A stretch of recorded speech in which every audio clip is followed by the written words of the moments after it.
Isang mapagpalang araw po sa ating lahat. Magandang umaga at magandang gabi po sa ating mga viewers po diyan. At eto nga po, Beyonce natin may bagong manliligaw at sa TikTok pa. Grabe naman ito. Sinabi nga po ni Papa Eds natin na humanap ng legit na magmamahal dito kay Beyonce. Yung katulad sa mga ginagawa niya, 'di ba mga kalingap? Pero eto nga ang pinakamaganda, abangan natin ito. At bukod pa yan mga kalingap, kung bago ka pa lamang po uli sa ating munting YouTube channel, pa-like and share and subscribe na po para lagi po tayong updated patungkol po dito sa mga love team. At syempre, suportahan po natin si Kuya Bal at Kalingap Prab para tuloy-tuloy po ang saya at marami pa pong aabangan tulad po ng mga ibinibigay nilang content para sa atin. At ganun pa man mga kalingap, ito nga isa na sa pinakamaganda na inaabangan ngayon na si Beyonce natin may bagong future, di ba? May bagong tadhana at bukod pa dyan may mga bago na maaabangan pa natin at darating at ganun din dito kay Papa Eds natin.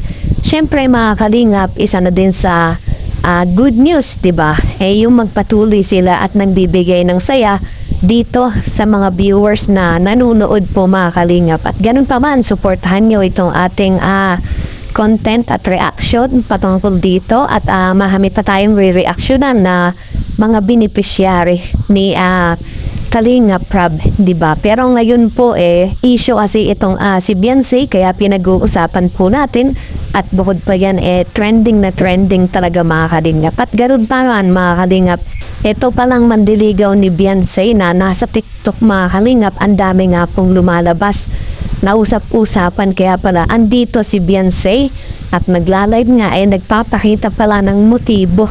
Ano kaya itong motibo mga kalingap? Yung nakikiisa siya, di ba? At nagbibigay siya ng saya. Siyempre, maraming lalaki ang magko-comment sa kanya mga kalingap.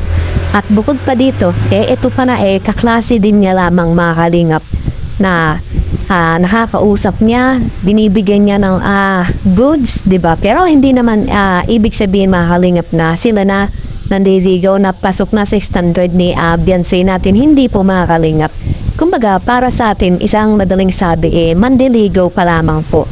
Hindi naman po agad-agaran na sila na agad mga kalingap. At dito nga sinabi ni Papa Eds natin kay Beyonce, humanap talaga ng legit na pagmamahal. Itong si Beyonce, baka mamaya lukuhin lamang siya katulad ng ginawa ni Beyonce dito kay Papa Eds natin mga kalingap, diba?